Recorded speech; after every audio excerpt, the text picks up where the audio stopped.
ولا تموتن إلا وأنتم مسلمون يا أيها الناس اتقوا ربكم الذي خلقكم من نفس واحدة وخلق منها زوجها وبث منهما رجالا كثيرا ونساء واتقوا الله الذي تساءلون به والأرحام إن الله كان عليكم رقيبا يا أيها الذين آمنوا اتقوا الله وقولوا قولا سديدا يصلح لكم أعمالكم ويغفر لكم ذنوبكم ومن يطع الله ورسوله فقد فاز فوزا عظيما أما بعد فإن خير الكلام كلام الله وخير الهدي هدي محمد صلى الله عليه وعلى آله وسلم شر الأمور محدثاتها فإن كل محدثات بدعة وكل بدعة ضلالة كل ضلالة في النار. Ikhwana fi din a'azzakum Allah. Kita lanjutkan dari pembahasan kitab Al-Adabul Mufrad dari Imam Al-Bukhari rahimahullah. Qala Imam Bukhari rahimahullah haddatsana Abdul Ghaffar ibn Dawud qala haddatsana Ya'qub ibn Abdul Rahman an Musa ibn Uqbah an Abdullah ibn Dinar an Abdullah ibn Umar radhiyallahu anhuma. Imam Al-Bukhari mengatakan telah menceritakan kepada kami Abdul Ghaffar bin Dawud. Beliau berkata telah menceritakan kepada kami Ya'qub bin Abdurrahman dari Musa bin Uqbah dari Abdullah bin Dinar dari Abdullah bin Umar. Beliau mengatakan kana min du'ai Rasulullah sallallahu alaihi wasallam, termasuk doa yang sering dipanjatkan oleh Rasulullah sallallahu alaihi wasallam, Allahumma inni a'udzubika min zawali ni'matika wa tahawuli afiyatika wa fujaati niqmatika wa jami'i sakhatika. Ya Allah, aku berlindung kepadamu dari hilangnya kenikmatanmu. Aku berlindung kepadamu dari hilangnya ampunanmu. Aku berlindung kepadamu dari azabmu yang datang tiba-tiba. Dan aku berlindung kepadamu dari seluruh kemurkaan. Hadis ini hadis yang sahih, diriwayatkan pula oleh Imam Muslim dalam sahihnya. Wa fi hadzal hadis al-jami' al-'azim, dalam hadis yang agung ini, yasta'idzu billahi ta'ala min zawal ni'matih. Rasulullah SAW berlindung kepada Allah ya dari 4 hal. Yang pertama adalah berlindung kepada Allah dari kehilangan nikmat. Nikmat di sini masuk di dalamnya nikmatil Islam wal iman wa minhatil ihsani wal irfan. Masuk di dalam kenikmatan yang paling utama adalah kenikmatan kita memeluk Islam, kita memiliki iman, dan kita di tengah-tengah orang-orang yang berbuat baik, di tengah-tengah orang yang berilmu. Itu kenikmatan. Betapa tidak nyamannya ketika kita berada di tengah orang-orang yang jahat, orang-orang yang menipu, orang-orang yang berniat buruk kepada kita. Wa qala Allah Ta'ala 'ala al-'abdi yasta'inu al-'abdu billahi ta'ala min zawalihi anhu. Maka seluruh kenikmatan yang Allah berikan kepada seorang hamba, sepatutnya seorang hamba itu berlindung kepada Allah. Jangan sampai nikmat itu hilang. Nikmat itu disyukuri. Dan jangan sampai hilang kenikmatan tersebut. Baik kenikmatan dalam Islam, iman, ataupun kenikmatan dalam duniawi. Ya. Kalau itu sesuatu yang halal, yang mubah, mendatangkan kebaikan, maka dijaga. Jangan sampai hilang kenikmatan tersebut. والإنسان إذا لم يهيأ بأسبابه لحفظ نعمة الله بشكرها والقيام على ذلك أزالها الله تعالى عنه. Dan manusia ketika mendapatkan kenikmatan kemudian dia tidak menjaga kenikmatan tersebut dengan syukur, tidak menjaga kenikmatan tersebut dengan menjalankan perintah-perintah Allah, menegakkan perintah-perintah Allah, maka Allah akan hilangkan kenikmatan tadi. Ya, jadi min asbab zawali ni'am, sebab hilangnya kenikmatan adalah ketika tidak mensyukurinya dan ketika kita tidak menunaikan hak-hak Allah di situ, tidak menjalankan dengan baik. Lianna ni'mata saydun, dikarenakan kenikmatan adalah buruan, seperti hewan buruan. Wa anna syukra sayyidun, dan syukur adalah tali pengikatnya. Kalau kita sudah dapat hewan buruan, sudah nangkap buruan, kemudian tidak diikat, ya hilang buruan itu. Fa in an'ama Allah 'ala 'abdi ni'mah falam yashkur rabbah azalaha Allah. Kalau seorang hamba sudah diberi nikmat tapi tidak mensyukurinya, maka Allah akan hilangkan kenikmatan tersebut. Ini adalah nikmat. Kemudian yang kedua, kita berlindung kepada Allah Subhanahu wa taala dari tahawul afiyah, dari hilangnya ampunan dari Allah Subhanahu wa taala. Makna afiyah kita sudah membahas berkali-kali.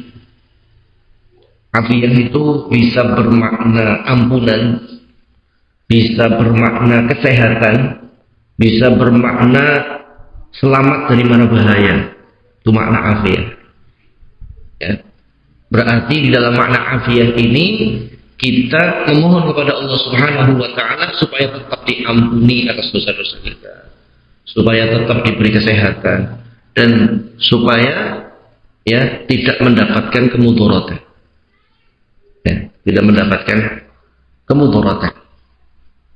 Hanya ada sebagian ulama mengatakan bahwasanya ketika kita meminta sesuatu, walaupun secara lahiriahnya itu baik, hendaknya tetap dia iringi doa nasallallahu as-salamah wal afiyah.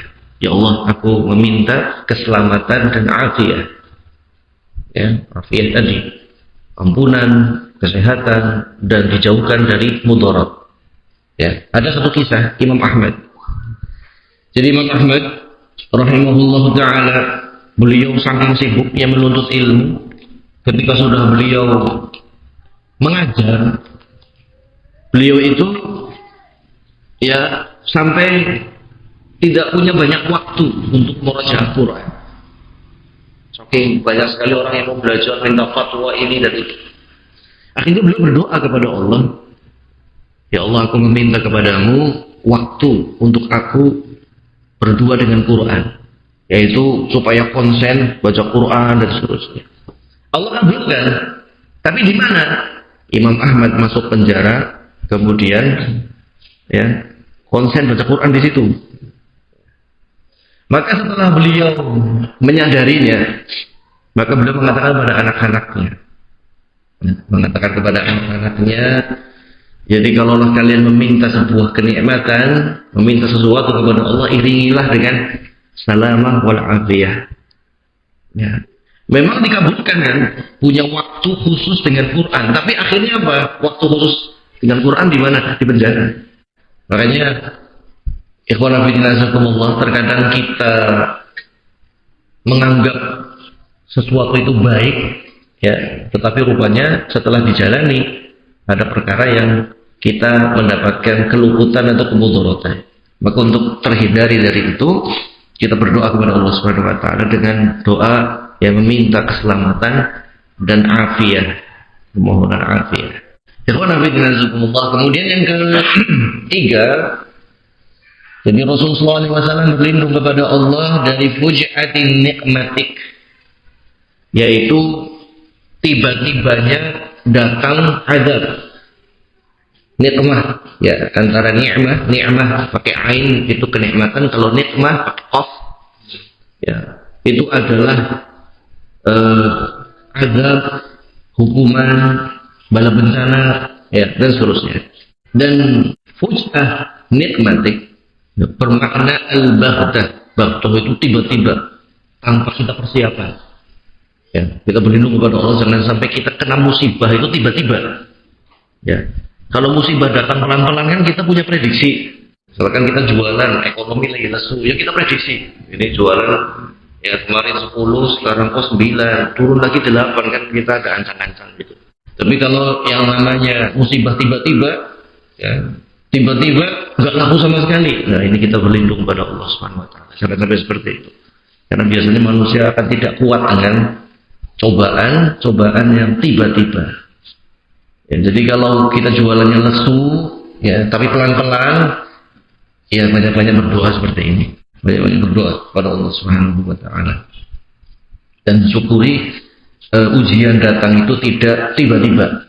Kalau tiba-tiba, ya, kita nggak ada persiapan, dan biasanya hati juga akan susah langsung menerimanya. Yang keempat, ya, Rasulullah SAW berlindung kepada Allah dari jami' as-sakhat, yaitu dari seluruh perkara-perkara yang membawa kemurkaan Allah Subhanahu wa taala. Ini pun hendaknya kita semuanya mempelajari, ya, perkara-perkara apa saja yang Allah ridhoi dan perkara apa saja yang Allah murkai, karena itu adalah inti ibadah. Ya, inti ibadah kita melakukan apa yang Allah cintai dan kita menjauhi apa yang Allah murkai. Itu kan inti sari ibadah. Ya, inti sari ibadah kata Syekhul Islam adalah demikian. Kita melakukan apa yang Allah ridhoi dan menjauhi apa yang Allah murkai. Itu ibadah menurut Syekhul Islam Ibnu Taimiyah. Kemudian bab berikutnya, doa berikutnya, bab ad-du'a 'inda al-ghaithi wal matari, doa ketika turun hujan, gerimis atau hujan. Qala hadatsana Khallad ibn Yahya qala hadatsana Sufyan 'an al-Miqdam ibn Shuraih ibn Hani an abihi an Aisyah radhiyallahu anha. Kata Imam Bukhari rahimahullah taala telah menceritakan kepada kami Khallad ibn Yahya, beliau berkata telah menceritakan kepada kami Sufyan dari Miqdam ibn Shuraih bin Hani dari ayahnya dari Aisyah radhiyallahu anha, qalat, beliau mengatakan, kana Rasulullah sallallahu alaihi wasallam idza ra'a nashiyan min ufuqin min afaqis samai taraka 'amalah wa in kana fi salatin. Bahwasanya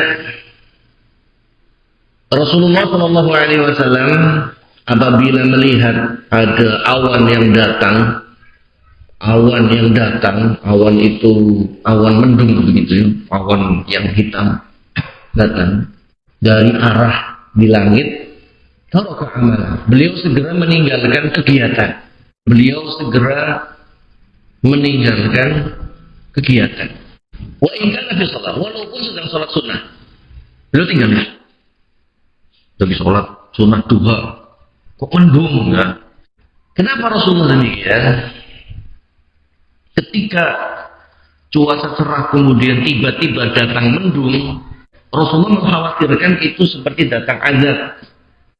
Jadi kisahnya kan seperti ada yang datang ke kaum-kaum terdahulu, ya, kaum-kaum terdahulu, baik itu kaumnya Nabi Hud, kaumnya Nabi Saleh, kaumnya Nabi siapa? Nabi Lut, ya. Itu sebelum datang itu adalah awan hitam. Yang datang itu awan hitam. Jadi kejauhan tiba-tiba datang awan hitam. Ya, tidak mengetahui awan hitam itu. Rasulullah SAW ketika melihat ada awan hitam datang dalam keadaan sebelumnya itu cerah. Jadi cuaca cerah, tiba-tiba itu ada awan hitam yang datang. Beliau itu segera meninggalkan kegiatan beliau, bahkan sholat sunnah saja beliau tinggalkan. Kenapa? Bahkan dalam riwayat lain terlihat wajah takut pada wajah Rasulullah SAW. Karena dari kisah-kisah Nabi terdahulu, tadi disebutkan Nabi Hud, Nabi Lut, Nabi Dawud, ya, ketika kaumnya diazab, itu yang datang pertama adalah awan hitam. Yang diriwayatkan dalam Al-Quran, ketika datang awan hitam, justru mereka mengatakan hadza 'aridun mumtiruna. Ini paling-paling hujan mau turun ini. Jadi kayak gitu. Jadi ketika awan datang, mereka santai dan mengatakan mendung, paling-paling mau hujan. Jadi seperti itu.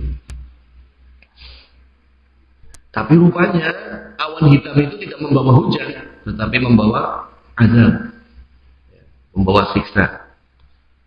dari Allah Subhanahu wa taala. Ya. Maka Rasulullah SAW akbala alaihi, ya, Rasulullah memandang awan tersebut.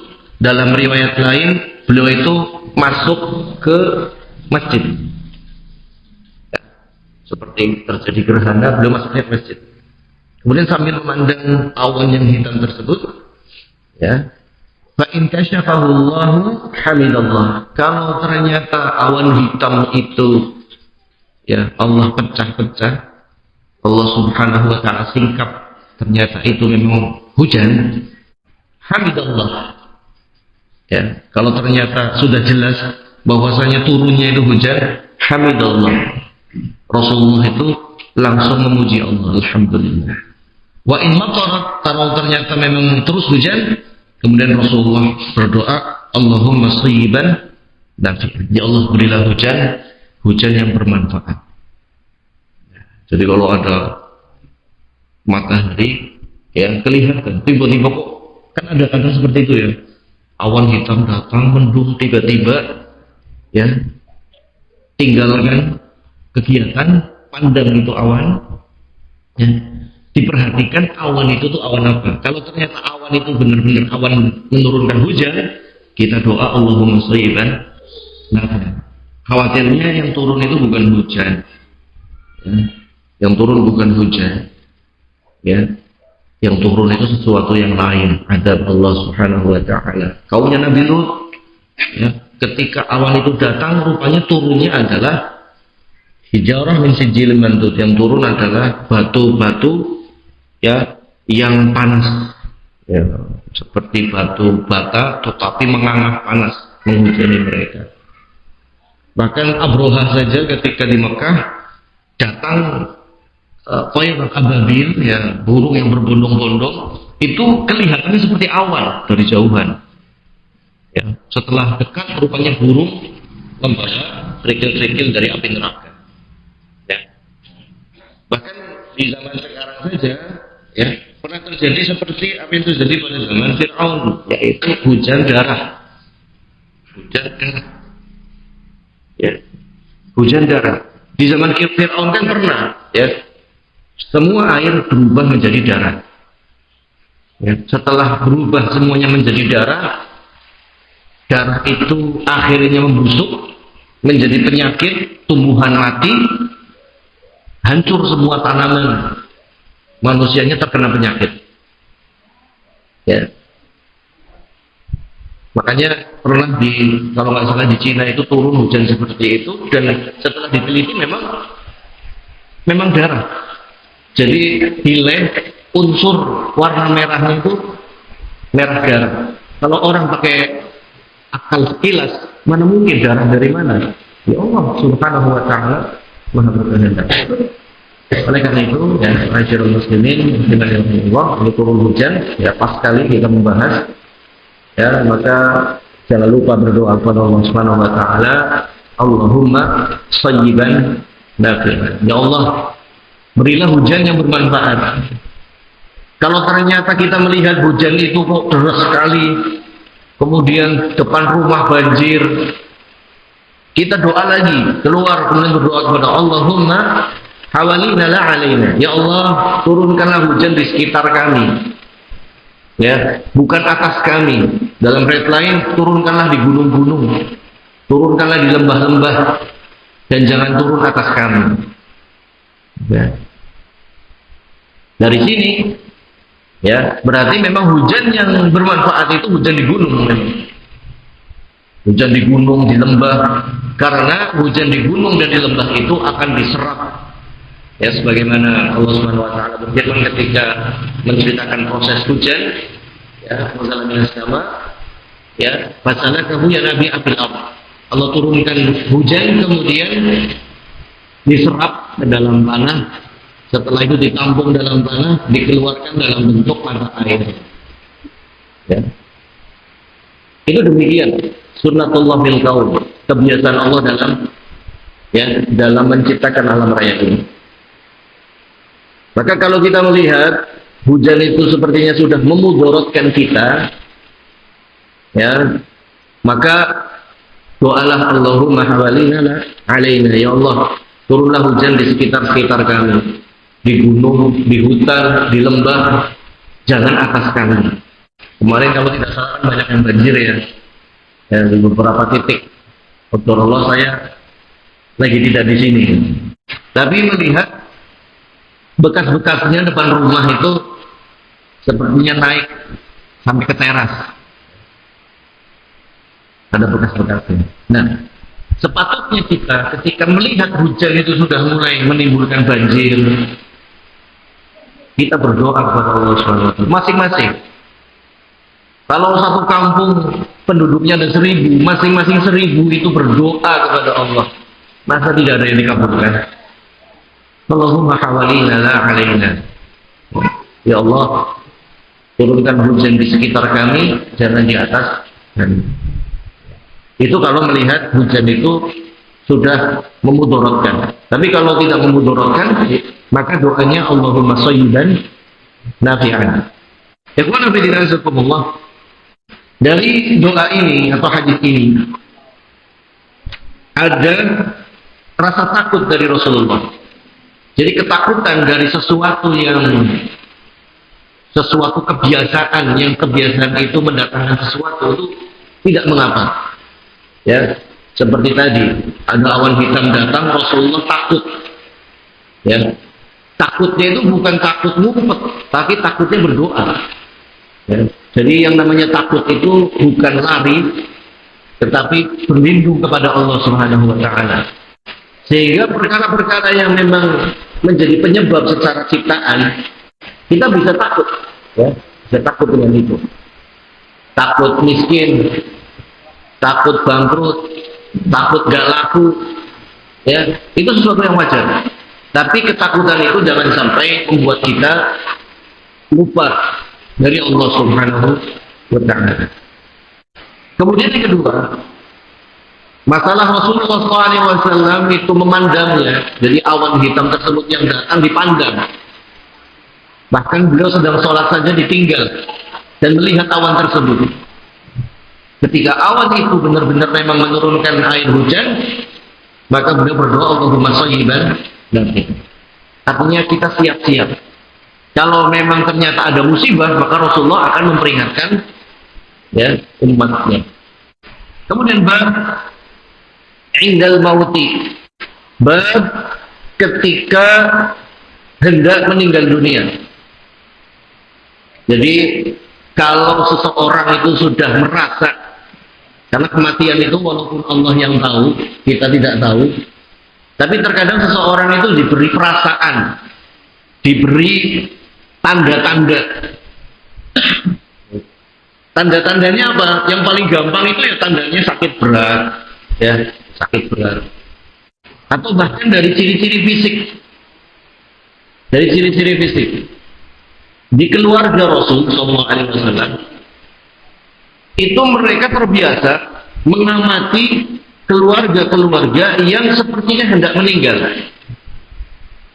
Kata Al-Abbas bin Abdul Muttalib, pamannya Rasulullah SAW, ketika Rasulullah sedang sakit pingsan-pingsan, Al-Abbas menjenguk Rasulullah. Kemudian melihat wajahnya Rasul. Setelah melihat wajahnya Rasul, beliau tertunduk dan keluar dan mengatakan kepada putranya Abdullah bin Abbas, aku melihat wajahnya seperti wajah, ya, Bani Abdul Muttalib yang hendak meninggal. Jadi beliau mengatakan keturunannya Bani Abdul Muttalib kalau mau meninggal wajahnya seperti ini. Dan tidak lebih dari 1 bulan beliau akan meninggal. Baru ngomong seperti itu tidak ada 1 minggu Rasulullah meninggal dunia. Jadi justru ketika Allah memberikan rambu-rambu, tanda-tanda orang itu mau meninggal, sebenarnya patut disyukuri. Ya, patut disyukuri. Karena dia sudah dikasih persiapan. Nih kamu sudah sakit parah nih. Apalagi dokter mengatakan ini secara medis umurnya nggak lebih 1 bulan. Itu sudah kita banyak-banyak bertobat di situ. Dan di sini ada doa Kalau kita sudah berprasangka sepertinya kematian itu sebentar lagi karena kita sakit, maka berdoalah kepada Allah Subhanahu wa taala. Kata Imam Bukhari, qala hadatsana Musaddad, qala hadatsana Yahya an Ismail, qala hadatsani Qais. Telah menceritakan kepada kami Musaddad, beliau berkata telah menceritakan kepada kami Yahya dari Ismail, beliau mengatakan telah menceritakan kepada Qais.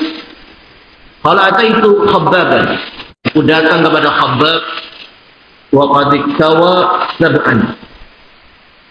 Khabbab bin Ard, ya, sahabat Rasulullah SAW.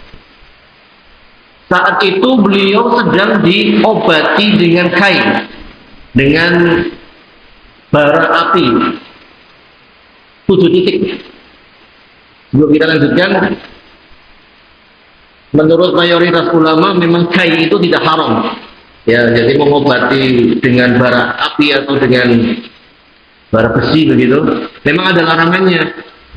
Ya, afdolnya memang tidak dikain, ya tidak berobat dengan bara api. Ya, sebagaimana tentang 70.000 yang masuk surga tanpa hisab, tanpa adab, disifati la yaftawun, mereka tidak minta dikain, tidak minta berobat dengan cara disulut bara api. Tetapi sebagian bahkan jumhur ulama tidak sampai mengharumkan, tapi makruh untuk meminta. Tapi kalau tiba-tiba diobati begitu saja, apalagi pengobatan zaman dulu sebelum ada operasi, orang kalau diterangkan Syekh Utsaimin dalam Syarh Mumantik, kalau orang dihukum misalkan potong tangan, itu ujungnya itu akan ditempelkan ke besi panas supaya menghentikan darah yang mengalir. Baru ditempelkan besi panas sampai darahnya nggak mengalir. Sehingga mayoritas ulama mengatakan memang tidak haram, tapi memang afdolnya tidak melakukan. Nah, di sini sahabat Khabbab bin Ard itu sedang diobati dengan pengobatan kain, yang berarti sakitnya parah. Waqala, dan beliau mengatakan, laula anna Rasulullah SAW nahana an nad'u bil maut la da'autu bih. Kalaulah Rasulullah SAW tidak melarang kami untuk berdoa meminta kematian, aku akan berdoa meminta kematian itu. Mafhum daripada hadis ini berarti kalau kita hendak meninggal atau sudah sepertinya sakitnya sudah parah, maka jangan doa-doa yang jelek, tapi berdoalah doa kebaikan. Makanya orang yang sakitnya parah itu tidak tepat kalau diceritakan neraka, itu tidak tepat. Tapi diceritakan tentang apa? Tentang surga, ampunan, harapan. Kalau dia orang soleh, ya, kalau orang soleh segera. Jadi jangan lagi sakit berbaring, ya ini alam kubur disiksa, ini neraka medeni dan seterusnya. Nanti tambah sakit lagi dia. Ya. Tapi sepatutnya kalau ada orang yang sudah sakit parah seperti itu, maka kita besarkan harapan dia. Insya Allah semoga menjadi penghapus dosa, insya Allah, dan seterusnya. Ya, supaya dia berhusnuzon, supaya di akhir hidupnya ditutup dengan husnuzon kepada Allah, berbaik sangka kepada Allah Subhanahu wa taala. Ini penting. Jadi kalau memang kita sepertinya sudah sakit sekali, sepertinya mau mati, maka berdoalah kepada Allah Subhanahu wa taala dengan doa-doa yang baik. Dan doa ampunan, doa taubat, keselamatan dunia akhirat, ya, dan seterusnya. Dan yang kedua, kalau sudah mendekati seperti itu, ya wasiat. Wasiat, baik wasiat harta atau wasiat nasihat. Ya, anak-anaknya dikumpulin, kemudian dinasehatin. Seperti Nabi Ibrahim menasehati, ya, Nabi Ismail, Nabi Ishak. Nabi Ishak pun ketika mau meninggal, kumpulkan anak-anaknya dinasehati, mata bunuh Nabi Ba'du. Nabi Yakub pun sama, dan seterusnya. Dan Rasulullah pun sama. Ketika hendak meninggal dunia, keluarganya dikumpulkan, sahabat-sahabat dekatnya dikumpulkan, tapi wasiatnya adalah terkait as-shalah, as-shalah, as-shalah. Wa ma malakat aymanukum. Ingat sholat, sholat, sholat, dan berbuat baiklah kepada budak-budak kalian. Ya.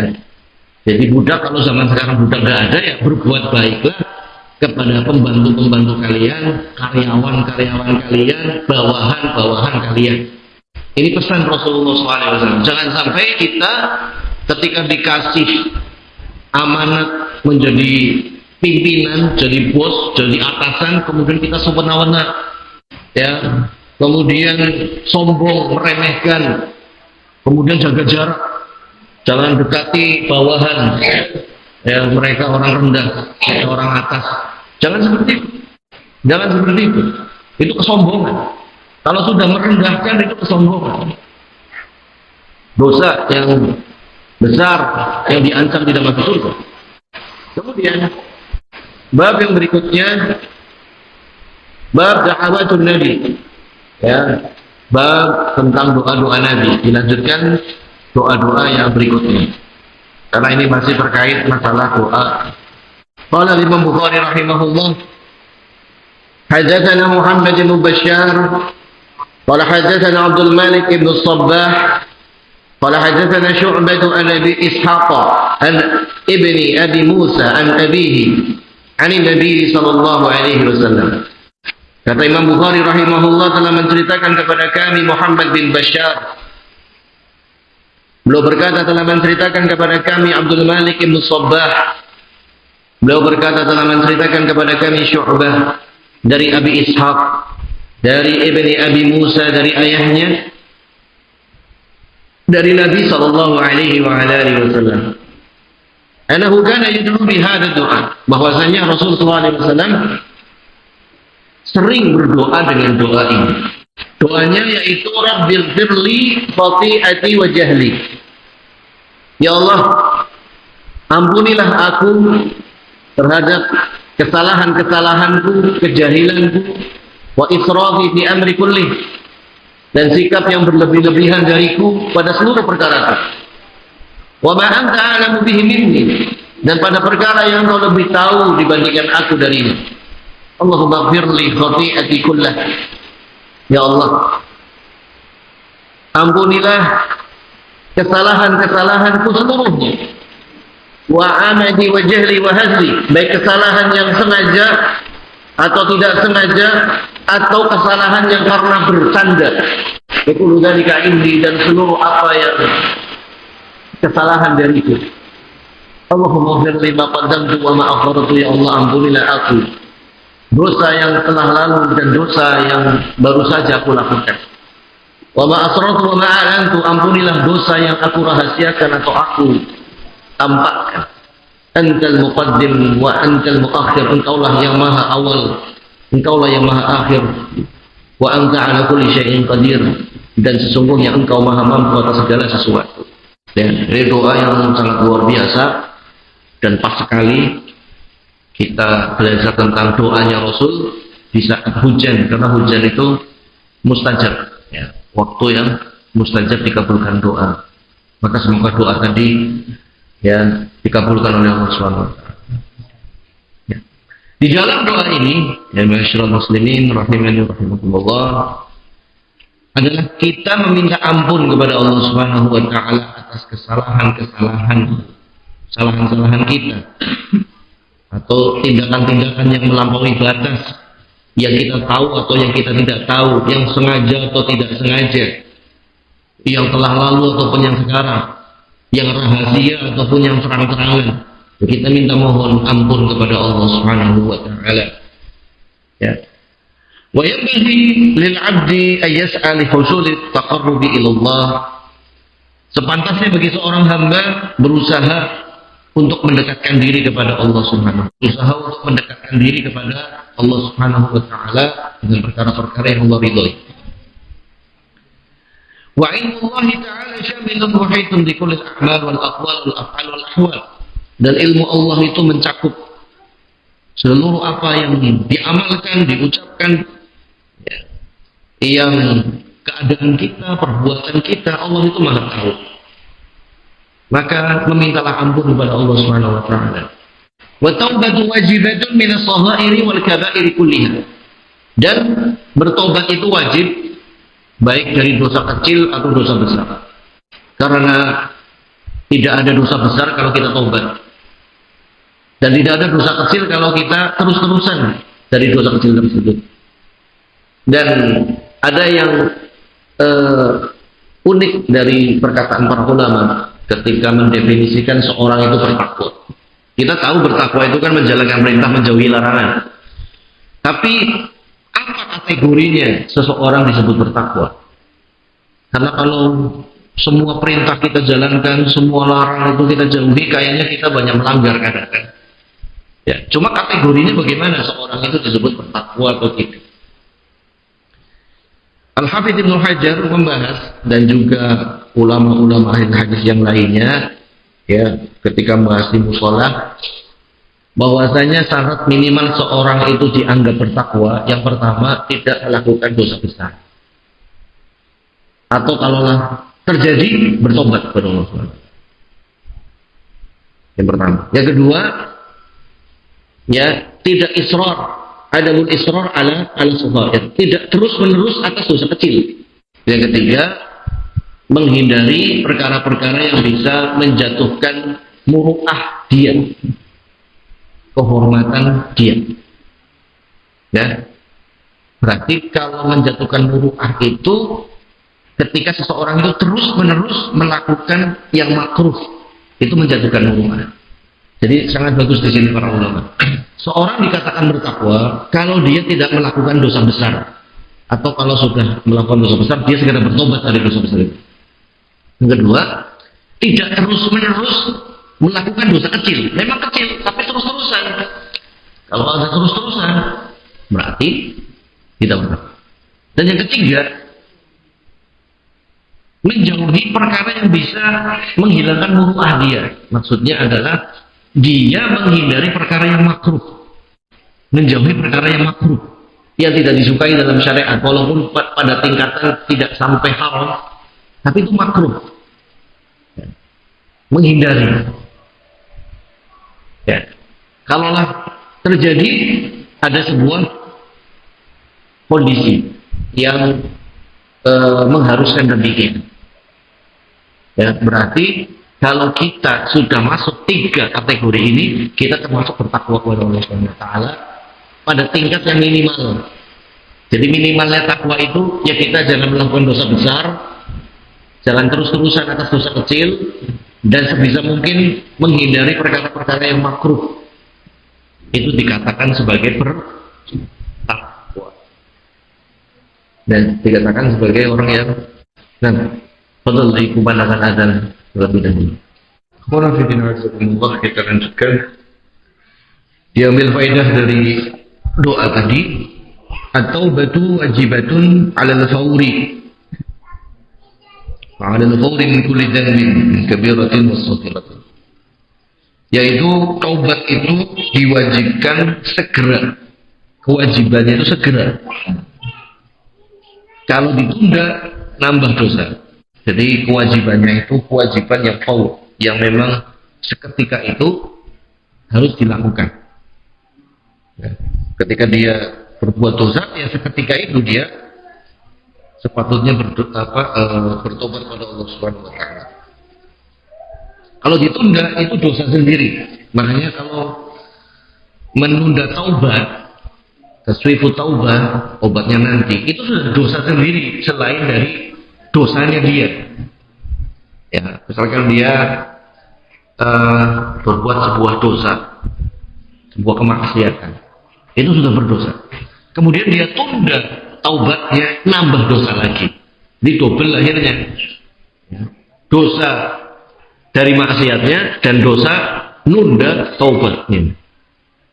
Ini namanya kewajiban, ya, wajibatun 'alal fawr. Kewajiban yang memang segera harus dilaksanakan seketika itu.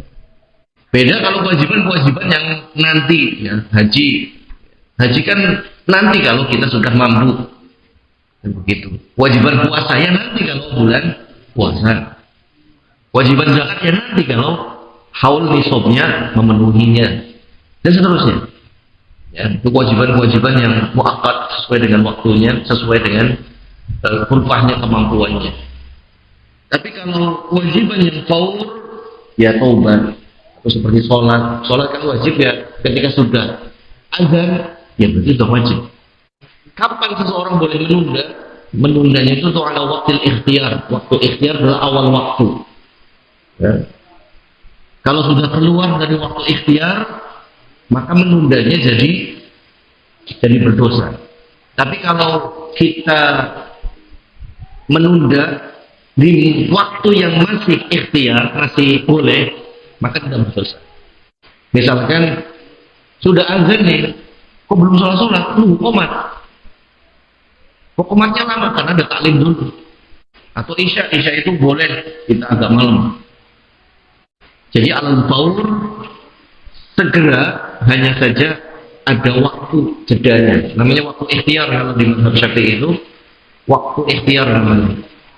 Waktu yang terpilih.